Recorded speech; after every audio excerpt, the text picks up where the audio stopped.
Esté, você que acompanha isso bastante tempo também, como é que você viu essa mudança qualitativa?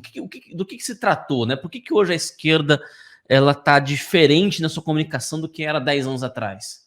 Ó, por exemplo, a primeira coisa, eles modernizaram muito para chegar no jovem. Eles já têm ali certo domínio, que estão nas universidades, a gente sabe como que funciona isso ali, né? Mas eles modernizaram muito a maneira de se comunicar, inclusive para chegar em periferias, tá? A gente está tratando de muitos jovens que, inclusive, estão fora das universidades. É lógico, eles sempre fazem aquela coisa que a gente já conhece de muito tempo, que é pegar uma causa real, concreta, como, por exemplo, o racismo. Ele existe, mas as soluções que a esquerda dá para o racismo são aquelas que não resolvem nada. No fim das contas, eles estão criando mais problemas para vender soluções ineficientes. A tal violência contra a mulher, ela existe. Mas apesar dessa existência, não é a esquerda e as suas medidas que combatem de maneira eficiente esse percentual que existe. E aquele espancamento de números, e isso tudo foi muito modernizado em termos de comunicação para chegar no jovem. Tá? Isso colocado, a gente já estava saindo atrás. Tá? Por quê? A gente elege um governo sem ter a base organizada, tá? Para dar sustentabilidade para esse governo. Isso é outra coisa que, assim, foi um diagnóstico do Olavo e que dava para ser contornado na constância do governo, mas que não foi pensado. Isso, a verdade é essa. A direita ela é tão organizada quanto a casa da mãe Joana, essa que é a verdade. Então, o fato é esse. As pessoas que foram perseguidas na constância do governo Jair Bolsonaro, que foram os seus apoiadores, foram, assim, com muitas mentiras e com muita narrativa, essa que é a verdade. Então, isso posto, estava todo mundo já com medo de combater aquilo que estava vindo, em certa medida, e, por outro lado, eles estavam modernizando toda essa maneira de se comunicar. Eles começam com uma pipeta, e essa pipeta ela foi literalmente assim, ó, pensa numa pessoa reinventando a roda. Foi isso, praticamente. Foram nas eleições de 2020. Eles chegaram com esses projetos de podcasts de periferia, em quase todas as periferias, e começaram a colocar isso de maneira a colocar temas assim, ó, comuns, sabe? Nada necessariamente ou fundamentalmente político. E pegavam ali, colocavam tudo em pendrive e botavam dentro de qualquer botequinho que tenha um radinho, sabe? Que você espeta o pendrive ali e põe para rodar. E começaram, a partir disso, a se adaptar nessa parte da comunicação. E esses podcasts foram dando muito certo, tá? Então, a gente viu pelo resultado das eleições de 2020 como que foi o negócio ali, explodiu. Eu até tive uma discussão com um amigo, né? Uma discussão saudável, tá? Com um amigo dentro do Twitter.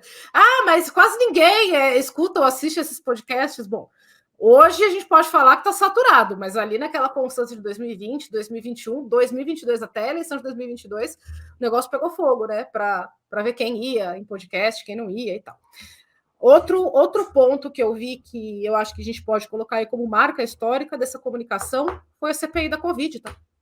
Porque a CPI da Covid inaugurou uma outra maneira ali da esquerda fazer a sua comunicação para, sobretudo, criminalizar Jair Bolsonaro, que foi muito pouco observada naquele momento, porque você tinha ali uma rede de páginas, entendeu? De esquerda. Essa rede de páginas acho que não foi detectada naquele momento, não sei dizer, porque eu também estava na correria com o estado de São Paulo, né? E esta rede de páginas ela fazia diuturnamente os diagnósticos do Covid. E assim, os diagnósticos que saíam dali, não raras às vezes, foram colocados em plenário, por exemplo, por senador Randolph, por senador Alessandro Vieira, por senador, enfim, os mais variados dele, até pelo presidente ali da CPI da Covid, foi colocado o que eram as demandas desse pessoal que estava em sincronia fazendo a cobertura da CPI da Covid. Eles faziam isso de modo a colocar em space, era um space só deles, e não eram esses spaces abertos que a gente vê hoje, né? Ah, eu vou abrir um space aqui e aí fica aberto para todo mundo falar no space enfim, e não para mais, né? Eles faziam os spaces como se fosse um tipo de rádio, sabe? Então, eles abriam somente os administradores daquilo ali que falavam sobre, e iam dando lá os seus diagnósticos, iam falando sobre os documentos que estavam postados ali na CPI do Covid, iam pontuando as narrativas que iam ser depois o que a gente viu como ser narrativas oficiais. Além disso, existia um podcast exclusivo para isso desta mesma turma. Então, eles modernizaram muito essa maneira de fazer comunicação, tá? E, principalmente, além dessa modernização, eles têm várias escolas, hoje a esquerda e os revolucionários, eles têm uma série de escolas de formação de militância, tá? E essas escolas de formação de militância, hoje, elas contam com grades específicas só para cursos relacionados à comunicação. Então, eles viram que deu tão certo na constância da Covid, e deu, tá? Vamos combinar aqui, que eu acho que qualquer pessoa, eleitor médio comum, seu Zé da padaria, qualquer um que pergunte por que o senhor acha que Jair Bolsonaro perdeu a eleição. Aqui eu não estou falando sobre caixinha mágica, eu não estou falando sobre aquilo que está fora da bolha que a gente discute o tempo todo como meio de se resolver a democracia do Brasil. O que eu estou falando é sobre a impressão do cidadão comum que não está dentro desse mesmo pensamento ou raciocínio que a gente tem, que é o raciocínio político entre o antes, o durante e o depois da política. Estou falando de pessoa comum. Senhor João, senhor José, por que o senhor acha que Jair Bolsonaro perdeu a eleição? Pode ter certeza que mais de 70% ali vai responder por causa da pandemia. Então, o que eu acredito é que esses pontos que você falou, que me perguntou, Ítalo, onde que eu vi assim, questão de modernização de comunicação, foco em juventude e os pontos históricos ali que eu vi, que eu observei de mudança, foram esses: eleição de 2020, posterior CPI do Covid. E tem uma coisa também, né? A esquerda, ela tem uma capacidade na linguagem dela, já não é de hoje, né? Ela só teve que atualizar só. Que é justamente, você citou ali a questão dos podcasts, né? O podcast, ele não tratava de questões propriamente políticas, mas a esquerda sempre foi muito boa em politizar questões não políticas, né? Ela sempre foi muito boa em resgatar questões, né? Resgatar não, perdão, não é o termo, capturar questões não políticas para a política, né? Então, é sempre aquela coisa, né? E se veja, bom, é óbvio, né? É uma forçação de barra, mas você fala assim, a eleição do Bolsonaro é o ódio. Bom, se a eleição do Bolsonaro é ódio, então, portanto, aumentou o ódio no Brasil. Se aumentou o ódio no Brasil, vai aumentar a violência. Chegou um ponto desse pensamento, se você tem uma ideia, que eu tentei comentar uma vez com uma amiga minha, com os dados, né? Falei assim, mas minha filha, durante o governo Bolsonaro, o número de feminicídio caiu. Na definição que eles usam de feminicídio, né? Vou deixar bem claro aqui. Né? Assim, o número de mulheres morrendo por violência doméstica caiu. Né? Do começo, do primeiro ano até o final. E foi o primeiro presidente a fazer isso. Ela bateu o pé e não acreditou, porque para ela é inconcebível. Para ela isso era inconcebível. Né? Então você veja uma questão que... Né, eu não estou dizendo que o Bolsonaro que fez isso cair. Não sei nem se foi o Bolsonaro que fez isso aí, entendeu? Mas essa relação entre forças políticas e acontecimentos no mundo real, né, acontecimentos na sociedade, para eles é muito fácil fazer essa correlação. Né? A direita ainda tem dificuldade de fazer essa correlação, porque, lógico, né, a correlação, né, verdadeira ela é muito mais difícil de você fazer. Ela é muito mais complicada, muito menos, né? Mas a esquerda tem muito mais facilidade de fazer esse tipo de coisa. Então, a esquerda ela tem muito mais facilidade de capturar questões,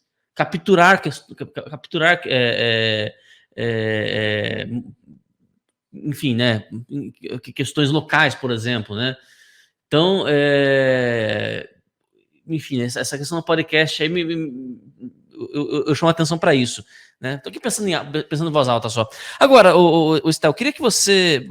Eu queria fazer, na verdade, com você uma provocação, né? Porque a impressão que eu não tenho uma solução para isso. Né? Alguém vai dizer assim, mas então você está dizendo que a eleição de Jair Bolsonaro em 2018 foi ruim. Não estou dizendo nada disso. Mas a gente tem que encarar as consequências ruins disso. Né? Esse é um ponto. Uma das consequências ruins da eleição do Bolsonaro em 2018, ainda mais a gente não tendo uma direita forte para sustentar o governo Bolsonaro no campo do discurso, é justamente que a gente virou vidraça no campo do discurso. Coisa que a gente não era desde então. Não era até então, melhor dizendo, entendeu? Melhor dizendo. Será que não seria, não teria sido, né, uma estratégia melhor ter apostado numa estratégia local e legislativa no âmbito nacional? Você não vê dessa maneira, Esther? É que é aquela história, né, Italo? Quando o bonde histórico ele vem, ou você pega ou você perde, né? Então você não tem muitas opções ali naquele momento do que fazer, como fazer, principalmente quando a gente considera que a direita ela é muito pouco organizada. Muito pouco. Estou sendo humilde, tá? A verdade é que a direita não é nada organizada. É E nada eu organizado. repito, é a casa da mãe Joana, tá? E o que eu, particularmente, Stephanie, humildemente acredito que poderia ter contornado essa situação ali em vários momentos do que a gente passou. Era justamente ganhou 2018, para tudo e vai formar o local, entendeu? Essa alternativa local. Por quê? Todos os partidos e todas as pessoas que são profissionais dentro da política trabalham exatamente assim. Quando acaba uma eleição, a outra começa. A verdade é que ninguém está nem aí, tá? Pro país em si. E em grande parte, eu acho que o grande erro do Bolsonaro é amar demais esse bananal, tá? A verdade é essa. Então, por amar demais o bananal, ele foi mirando nas estratégias as macroestratégias, né? Vamos colocar desta maneira. Então, assim, não, eu preciso levar água para o Nordeste, não, eu preciso fazer isso, eu preciso fazer aquilo, sem considerar o fato do tanto de desestabilização que ele ia sofrer ali dentro desse cenário tão grande e sob uma guerra simétrica, né? A verdade é essa, porque ele foi bombardeado pelas duas esquerdas. Isso daí eu acho que não tem ser humano que aguenta esse tipo de coisa, não, tá? Então, isso eu acho que eu quero deixar claro, o meu raciocínio é esse. Eu acho que não tinha como a gente não pegar esse bonde histórico quando ele passou, mas esse negócio do Jair pensar macro, não, eu preciso levar água para o Nordeste, eu preciso fazer isso, preciso aquilo, do meu entender, tá? Não foi das estratégias a mais inteligente. Ele poderia ter feito tudo isso ao mesmo tempo que ele deveria ter pensado nesta estratégia micro das pequenas localidades que ele precisaria, em algum momento, ter aspas, tomado, né? Vamos botar assim, principalmente no âmbito político eleitoral, porque era isso que daria sustentabilidade para ele a fazer todas as coisas que ele quis e que ele foi tão impedido de 2020 para frente, né? Porque a gente percebe que existe essa diferença, tá? Principalmente do âmbito da opinião pública entre 2020 e pós-2020. É claro que a gente tem aí no meio desse caminho a tal da pandemia, que foi uma desgraça para o Trump, para ele, ou seja lá para quem for. E dentro das suas próprias estratégias, seja Bolsonaro ou seja Trump, ambos melhoraram muito a qualidade de vida dos seus países, né? Mas o problema é que o cidadão não teve condição de avaliar essa melhora, porque tudo é sempre a longo prazo. Então, o imediato, que é praticamente todo cidadão despolitizado, ou todo cidadão que vive a política do dia a dia, ele quer a solução para ontem, tá? E essa é uma solução que não vai vir ontem. Essa que é a verdade. Qualquer boa solução, seja em termos de política pública, em termos de economia, em termos de qualquer deles, a solução não vem para ontem. Então, o Bolsonaro ele focou demais nas soluções e pouco na sua própria condição de existir, né? Então, quando a gente olha para isso, a gente entende que a gente não vai conseguir combater aquilo que a gente não conhece. Então, o fato é que, se a gente não sabe como que o lado de lá tá fazendo, tá? Para conseguir, tá?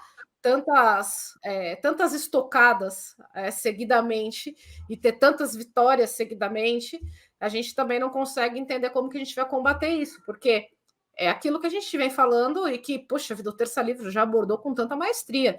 A esquerda, ela não faz nada pensando no amanhã, ela sempre faz coisas pensando no longo prazo, né? Então, toda a prática revolucionária, ela é pensando de 10 anos, de 15 anos para frente. Então, a política do imediatismo seja na constância do governo, a partir do resultado eleitoral de 2018, seja agora que nós já estamos em 2023, a política imediatista ela não vai funcionar para ninguém. Então, o que a gente tem que pensar são nas soluções que vão trazer os problemas que vão apresentar resultados de longo prazo, porque é esse tipo de solução que vai representar algo sólido, tá? Algo que a gente vai olhar daqui a 10 anos e vai dizer, pera, a gente tem isso aqui, tá? Se a gente tem isso aqui, foi fruto de muito trabalho. Aqui alguém vai dizer para mim, tá, Stephanie, mas você ficou ali pelo período de 4 anos no estado de São Paulo, tem alguma coisa que você possa dizer que foi feito nesse sentido? Tem, a Lei Bruno Graff. Então, hoje a Lei Bruno Graff, ainda que com todos os vetos, tá? É um precedente jurídico e legal que está se formalizando a partir dela, com as decisões judiciais que estão advindo dela, que provavelmente vão poder fazer uma blindagem aqui no estado de São Paulo futuramente para qualquer coisa similar que a gente viva relacionado a esse tipo de coisa do Covid, tá? Então, isso colocado, eu acho que é nesse ponto que a gente tem que pensar. A Lei Bruno Graff, para ela passar, ela foi pensada de modo a... Ela começa ali em 2020 e ela vai passar no final de 2022. Então, para vocês verem que não foi nada pensado para ser de curto prazo ou de imediato. Então, para ela passar, teve ali uma série de audiências públicas, a gente juntou instituições, a gente juntou estudos, a gente tratou dos temas da liberdade, dos temas da objeção de consciência, a gente fez 5 ou 6 manifestações e não foi o próprio Douglas que ajuizou a Lei Bruno Graff, que protocolou a Lei Bruno Graff, foi a Janaína Pascoal, e ele entrou com o requerimento de urgência, ainda que não fosse um projeto dele. Então, foi um trabalho em equipe que foi relacionado a uma série de coisas em torno dele para chegar no resultado final, ainda sabendo que o resultado final não seria do jeito que a gente queria. Então, isso colocado, eu acho que tudo tem que ser pensado assim hoje. Inclusive, eu até fiz um post hoje, Ítalo, sobre, inclusive, a questão dos clubes de tiro, entendeu? Pensando nos clubes de tiro, eu venho pensando nisso há muito tempo, com as coisas que a Júlia Zanata vem colocando. Ela teve uma atitude recentemente que as pessoas não entenderam muito bem como isso vai gerar efeito prático. E ela está alinhando muito nesse tema, tá? Dos clubes de tiro. E eu achei isso fantástico, sensacional, a maneira como ela fez uma coisa, e por outro lado, eu venho pensando nisso. Eu, sinceramente, se eu fosse hoje dona de um clube de tiro, eu ia dar um cavalinho de pau 360 e ia transformar, eu ia alterar o KNAI, né, do meu CNPJ.